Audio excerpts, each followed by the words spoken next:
حضور نے فرمایا من قام رمضان ایمانا و احتسابا غفر له ما تقدم من ذنبه، جس شخص نے رمضان کی راتوں میں قیام کیا بڑی لگن کے ساتھ، بڑی محبت کے ساتھ، بڑے شوق کے ساتھ، بڑے انہماک کے ساتھ، استغراق کے ساتھ، اللہ کی رضا کے لیے، ایمان کی دولت لوٹنے کے لیے، اپنے نفس کا محاسبہ کرنے کے لیے، خود کو اللہ کی بارگاہ میں حاضر کرنے کے لیے، ایک مجرم جان کر اپنے آپ کو اللہ کی بارگاہ میں حاضر کرنے کے لیے جس نے ان تصورات کے ساتھ رمضان کی راتوں میں قیام کیا، نماز تراویح پڑھی باقاعدگی کے ساتھ، حضور نے فرمایا اس کی پچھلی ساری زندگی کے گناہ بخشے گئے۔ بعض لوگ یہ سمجھتے ہیں کہ نماز تراویح صرف نفل ہے، سنت نہیں ہے، یہ خیال بعضوں کو آتا ہے۔ اس غلط فہمی کا ازالہ بھی اس حدیث سے ہو جائے۔ میرے آقا نے فرمایا اللہ نے رمضان کے روزے تم پر فرض کیے اور میں تم پر رمضان کا قیام یعنی نماز تراویح کو سنت قرار دیتا ہوں۔ روزوں کا فرض کرنا یہ اللہ نے کیا، نماز تراویح کو سنت میں بناتا ہوں۔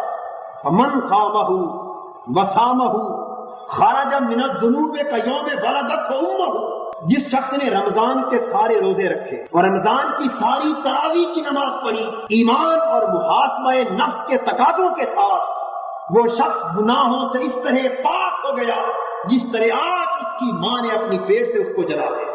رمضان کے روزوں کا نماز تراویح کی اس لگن کے ساتھ ادائیگی کا یہ اجر ہے۔ نماز تراویح سنت مؤکدہ ہے، اس کا جان بوجھ کے چھوڑنا گناہ ہے، اور جماعت کے ساتھ نماز تراویح ادا کرنا سنت کفایہ ہے۔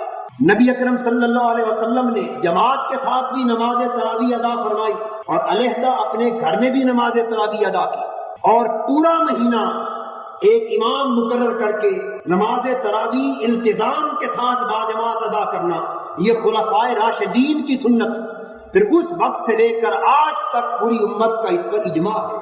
تو تراویح چونکہ راحت سے ہے تو اس کا معنی یہ ہوا وہ نماز جو بڑے آرام اور سکون کے ساتھ پڑھی جائے۔ اب خود دیکھ لیجئے کہ ہم کتنے آرام کے ساتھ نماز تراویح ادا کرتے ہیں۔ اس طرح نماز تراویح پڑھتے ہیں جیسے شاید کوئی دشمن حملہ آور ہو رہا ہے اور چند منٹ ہے، جلدی سے اس نماز سے فارغ ہو اور جا کے بستر پہ سو جائے۔ اور نماز تراویح کا مفہوم تقاضا کرتا ہے کہ آرام، راحت، سکون اور اطمینان کے ساتھ ادا کی جائے۔ تو چونکہ نماز تراویح 20 رکعتوں پر مشتمل ہوتی اور 20 رکعتوں میں 4 تراویح آتے، اس لیے اس کو نماز تراویح کہا جاتا ہے۔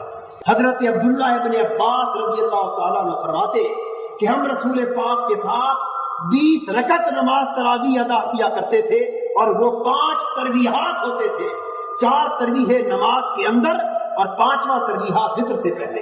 یہ حضور کا معمول تھا۔ اور یہ نماز تراویح کا التزام کس لیے کیا گیا؟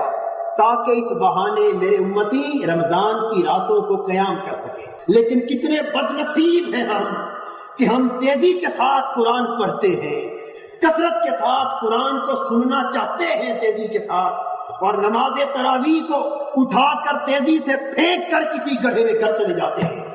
یہ تراویح کا نماز نہ پڑھنا ہے نہ سننا ہے۔